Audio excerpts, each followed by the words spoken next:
Okay, this is video 10 of my experiences in the LDS Church. In my last video, I talked about my attempted suicide and the annulment of my wife and myself. She actually told the judge that the reason why she wanted to get an annulment from me is because I lied to her and that I was sterile and I could not get her pregnant and she wanted kids and I could not provide her kids. That was the reason she told the judge to get the annulment. Well, let's go forward a couple years. That was 2006. My current wife, who I have been married to at 10 years, 10 years in just like on July 20th, it'll be 10 years. We have 3 kids together. She has been pregnant 9 times, and she's had 7 pregnancies with me. So apparently I'm not sterile. But anyway, that was the excuse that she gave the judge. So, and then she gets a restraining order against me for what? I don't even know, because they dropped the case because there was no evidence for the stuff she was claiming. But anyway, so I go to the protective order hearing, and they told me to be there at a certain time, and she didn't show up. I was there. She wasn't there. So they dropped it. And then she gets a protective order against me again, and they told me a different time. And when I got there, at the time I was specifically told to be there, they had already had the trial, and I had a protective order against me, which meant that I couldn't own a gun, and there's a bunch of other things. I'm like, I didn't even want to see her. But this stupid protective order was for 3 years. And I was like, I told the judge, this is when I'm supposed to be here. I was told to be here at this time. You've already passed it? Like, I was there when I was supposed to be there. And they already, they already passed the time.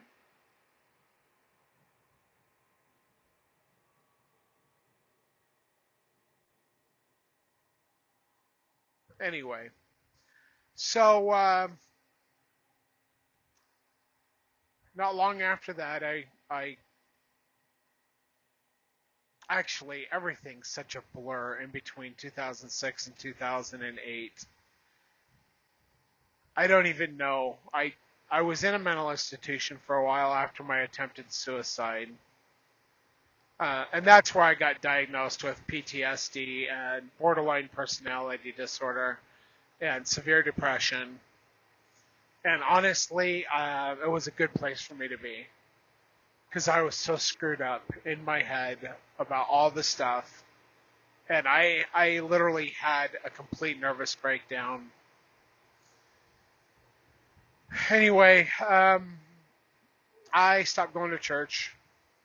I started drinking. I didn't do drugs again, but I was getting drunk a lot.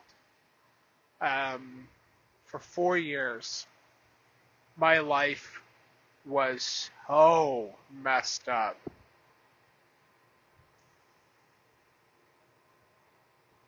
I've never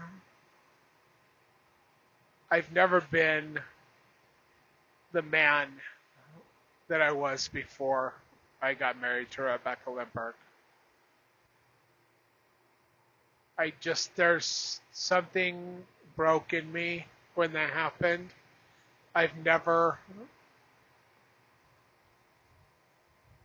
wish I could go back to who I was before. And I still have dreams about this woman. I had one last night.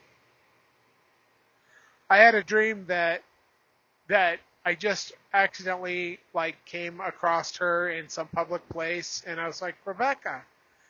And like she was trying to ignore me, and then she talked to me, and then I don't even know. Anyway, like I have dreams about her probably at least 4, 5, 6 times a year. Anyway, so during this time, I became an oil field worker, and I lived like a hermit out in the oil fields. I lived in a motorhome for like no electricity, no power, nothing. And I was mad at God and mad at Rebecca and mad at the world, and I would work and I'd get drunk and I'd work and it was just messed up. Anyway, I started trying to get my life back in order in 2010, and I started dating again 4 years after Rebecca. And I'm not going to get into all of the stuff that happened at this point. I fell in love with this girl. She got a revelation. I was supposed to meet somebody else. I did meet another person within 2 weeks of her revelation. I fell in love with her. We were going to get married. Her family forbid her from marrying me. Tried to kill myself by hanging myself from a rope 3 separate times. Like I'm hanging there and I'm not dying.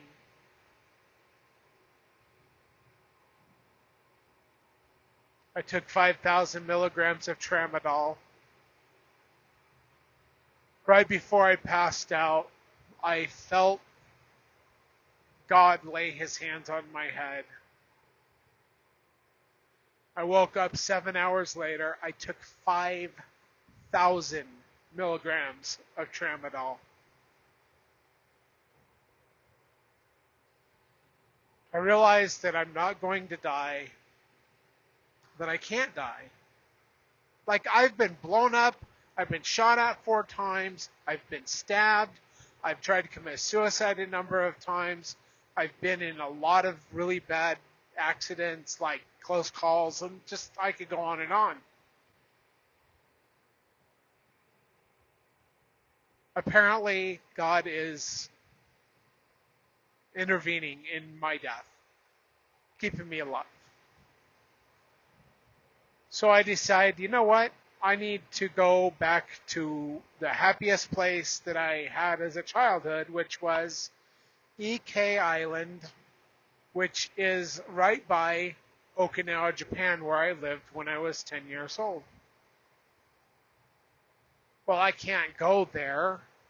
So I think I don't like the beaches on the West Coast because it's all cold water. I'm going to go to Florida. So I made my way to Florida. I drove to Florida with just what I could fit in the car.